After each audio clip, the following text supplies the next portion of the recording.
પ્રધાનમંત્રીશ્રીના નામે મત ગુજરાતે આપ્યું. પ્રધાનમંત્રીએ શું કર્યું? એક ટ્વીટ સિવાય. આજે માની લો કે ધ્યાનમાં 2 કલાક મોડા જાત અને એક મીટિંગ લઈ લેત ગુજરાતના રાજકોટ કાંડ માટે, તો અત્યાર સુધી પ્રધાનમંત્રી એટલા બધા પેપર લીક થયા, મૌન. દારૂના લઠ્ઠા કાંડ થાય, મૌન. બેફામ દારૂ વેચાય, મૌન. અને તમે મને જોઈને મત આપી દો. તમને જોઈને મત આપ્યું, પરિણામ શું આવ્યું? બાળકોની ડેડ બોડી જોઈ નહોતી શકાતી, એટલી ડેડ બોડી સળગી ગઈ હતી. એના માટે તમને મત આપ્યા હતા. અને ત્યાંના ભાજપના નેતાઓ શું કરે છે? આમને ધારાસભ્યને ન જોતા, સાંસદ સભ્યને ન જોતા, પ્રજાને પણ મારે કહેવું છે કે એ જે ધારાસભ્યો ચૂંટાયા ભાજપના, એ લાશો ઉપર હસતા હતા, અટાશય કરતા હતા. ભૂલ કોની? આપણી છે. મોદીના નામે મત આપ્યા છે. મોદીજીને હવે હાથ જોડીએ કે તમારા નામે અહીંયા મુખ્યમંત્રી બનો, ધારાસભ્ય બનો, હાલો તો અમે મત આપીએ તમારા વિસ્તારમાં. એટલે ગુજરાતની જનતાએ પણ હવે ભૂલ કરવાની જરૂર નથી. બીજી વાર નરેન્દ્રભાઈ આવે એટલે બધાએ હાથ જોડવાના છે કે રાજકોટ કાંડ માટે તમે ધ્યાનમાં વયા ગયા છો, પણ રાજકોટ કાંડ માટે એક મિટિંગ સુધા તમે લીધી નથી. તમારા ના તો પ્રદેશ અધ્યક્ષે લીધી છે, અને મુખ્યમંત્રી ચક્કર મારી ગઈને સીટમાં જે ઢાંક પીછોડ કરવા માટે સીટની રચના કરી, અત્યારે જેસીબીઓ ચલાવી દીધા. જ્યાં ઘટના આપણે એક્સિડન્ટ થાય છે ત્યાં પણ એક્સિડન્ટ થયા હોય ત્યાં પણ આપણે 2 દિવસ સુધી, જ્યાં સુધી પંચનામું યોગ્ય ન થાય ત્યાં સુધી આપણે એને હટાવતા નથી ગાડીઓને.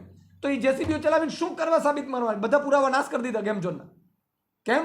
કોના ઈશારે કર્યા છે? કયા ભાજપના નેતાના ફોનથી કર્યા છે? શું કામ કર્યા છે? આપણે એક મોટો સવાલ છે. એટલે આ બહુ જ દુઃખદ ઘટના છે. આમ આદમી પાર્ટી એક નવા ચીલે એ જાય છે કે અમે હવે પીડિતોને મળીને સીટની પોલ ઘરે ઘરે જઈને ખોલીશું. રાજકોટ આટલી બધી મોટી દુર્ઘટના બની, ભાજપના પ્રદેશ અધ્યક્ષ માનનીય CR પાટીલજી ક્યાં છે?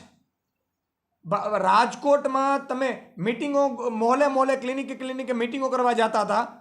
ભાઈ શ્રી રૂપાલાજી 4 દિવસ 5 દિવસ પછી આવે છે.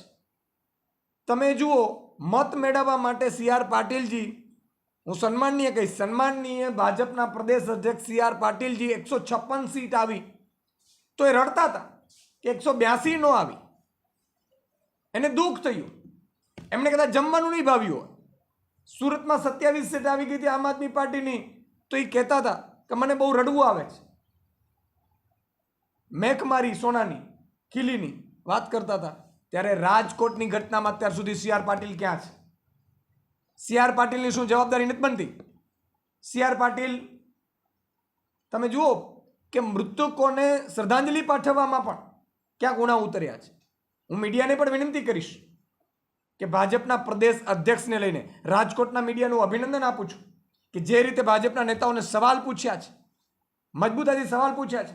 આજે રાજકોટના મીડિયાની, પત્રકારોની જે ચર્ચા થાય છે, તો CR પાટીલને પણ ગુજરાતમાં એમણે જોવું જોઈએ. 156 ને 182 લેવા, 26 લેવા નીકળી પડ્યા છો, ત્યારે આ લોકો મૃત્યુ પામે છે, એને તમે શું કરો છો? અને એટલા માટે જ આજે માનનીય અમારા ગોપાલભાઈએ જે સીટનો જે પોલ ખોલી છે, તમે જોયું હશે, સીટની રચના કરે, સીટમાં એ જ અધિકારીઓ હોય, એ ભાજપના નેતાઓને એ અધિકારી સંડોવે નહીં, એટલા માટે એ અધિકારી થાય છે. સમજી લેજો તમે. આ એકને એક અધિકારી કેમ સીટમાં આવે છે? કારણ કે ભાજપના નેતાઓને બહાર કાઢી નાખે. નાની માછલીઓ હોય, મોટા અધિકારીઓને પણ જેલમાં નહીં નાખે. માનો કે IAS IPS ને નાખે તો એ પણ ભાજપના નેતાઓનું કહી દે કે મારી પાસે એનો રેકોર્ડ છે, મને ફોન આવ્યો હતો, મને આ ગેમ ઝોન ચલાવવા માટે કીધું હતું. એટલા માટે તેને એકને એક અધિકારી ચલાવે છે. ને એટલા માટે જ અમે નક્કી કર્યું છે કે અમે મુખ્યમંત્રીશ્રીને પણ અહીંયા આજે પત્ર લખવાના છીએ. સીટની રચના બાબતે અમે લોકોની વચ્ચે પણ જવાના છીએ. આપણે સૌ જાણીએ છીએ કે ખૂબ જ દુઃખદ અને દુર્ભાગ્યપૂર્ણ ઘટના રાજકોટમાં બની છે. પણ દુઃખદ ઘટના રાજકોટમાં બની છે એટલી જ વાત નથી. ગુજરાતમાં વારંવાર, ક્યારેક રાજકોટમાં, ક્યારેક અમદાવાદમાં, ક્યારેક સુરતમાં, ક્યારેક ભાવનગરમાં, ક્યારેક ક્યાંક સતત આવી ઘટનાઓ બનતી રહે છે. અને મહિનો, 1.5-2 મહિના પછી સરકાર, ભાજપના લોકો અને ભાજપ સાથે મળેલા માણસો જનતાને આ દુર્ઘટનાઓ ભૂલાવી દેવા માટેનું ષડયંત્ર કરે છે. આમ આદમી પાર્ટી આજે એક અભ્યાસ કરીને, રિસર્ચ કરીને કેટલીક વાતો સામે લાવવા માગે છે. ગુજરાતમાં જે રીતે ભાજપના નેતાઓ અને સરકારી અધિકારીઓનું એક ભ્રષ્ટ ગઠબંધન થયું છે, અને આ ભ્રષ્ટ ગઠબંધનના પાપે વડોદરામાં હોડી ઊંધી વળી જાય છે, મોરબીમાં બ્રિજ તૂટી જાય છે, રાજકોટમાં આગ લાગી જાય છે, સુરતની અંદર આગ લાગી જાય છે. આ તમામ ઘટનાઓ યા તો બોટાદમાં લઠ્ઠાકાંડ થઈ જાય છે. આ તમામ ઘટનાઓના મૂળમાં ભાજપના નેતા અને સરકારી અધિકારીઓનું ભ્રષ્ટ ગઠબંધન જવાબદાર છે. ગુજરાતમાં જ્યારે આવી ઘટના બની છે ત્યારે ગુજરાતની જનતાની આંખમાં ધૂળ નાખવા માટે, ગુજરાતની જનતાને છેતરવા માટે પોતાના મળતિયાઓ, અધિકારીઓ અને ભાજપના નેતાઓને બચાવી લેવા માટે સીટ નામનું ષડયંત્ર ભાજપ સરકાર કરી રહી છે. મોરબીની ઘટના બની કે રાજકોટની બની કે વડોદરાની બની, ઘટના બન્યા પછી ભાજપના તમામ નેતાઓ અધિકારીઓની ઉપર દોષનો ટોપલો ઢોળી દે છે. હકીકત તો એવી છે કે ભાજપના નેતાઓની મિલીભગતથી, ભાગીદારીથી જ અધિકારીઓ છે એ આંખ આડા કાન કરતા હોય છે. પણ જ્યારે જાહેર થાય ત્યારે અધિકારીઓ પર દોષનો ટોપલો ઢોળી દેવાનો અને ભાજપના નેતાઓને આબાદ રીતે બચાવી લેવાના. આ એક ષડયંત્રનો હિસ્સો છે. રાજકોટની ઘટના પછી હું એક પૂર્વ અધિકારી તરીકે ગુજરાતના સૌ અધિકારીને એટલું જ કહીશ કે ભાજપવાળાના ચાળે ચડવું નહીં. આ લોકો ગમે ત્યાં ચડાવી દેવા માટે માહેર છે. ભાજપવાળાના ઈશારે જે કાંઈ અધિકારીઓ કામ કરે છે એના ઉપરવાળો આવા જ હાલ કરવાનો છે. આજે રાજકોટમાં જે જેલમાં ગયા છે એમને એમના પાપની સજા મળવાની છે, મળવી જ જોઈએ. અને આવી જ સજા મોરબીના પણ ચીફ ઓફિસરને મળવી જોઈએ અને વડોદરાના મ્યુનિસિપલ કમિશનરથી લઈને ફાયર કમિશનરથી લઈને જે કાંઈ હોય એને મળવી જોઈએ. જે લોકોએ ભાજપના ઈશારે ભ્રષ્ટાચાર કરી અને ભાજપના કહેવા પ્રમાણે બેદરકારી દાખવી છે એમને સજા થવી જોઈએ.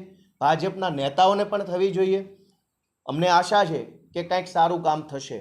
કે હમણાં જે સીટો બની છેલ્લા થોડાક દિવસમાં, જેમ કે બોટાદના લઠ્ઠાકાંડમાં જે સીટ બની, મોરબી દુર્ઘટનામાં જે સીટની રચના થઈ, રાજકોટના ટીઆરપી દુર્ઘટનામાં જે સીટની રચના થઈ, કે ગુજરાત ક્વીનમાં બેનનો સાથે બળાત્કાર થયો એ ઘટનામાં સીટની રચના થઈ, કે એ સિવાયની જેટલી સીટની રચના થઈ એમાં ભાજપના માનીતા અધિકારીની તમામ સીટોમાં નિમણૂક સુભાષ ત્રિવેદીની કરવામાં આવે છે. આવું કેમ થાય છે? ગુજરાતની અંદર સીટ તો એક તો છેતરપિંડી કરવા માટે જ બનાવવામાં આવે છે. કોઈ ન્યાય અપાવવા માટે કે ફાંસીએ ચડાવી દેવા માટે સીટ નથી બનાવતા. પણ છેતરવા માટેની સીટમાં તમને એક જ માણસ કેમ મળે છે?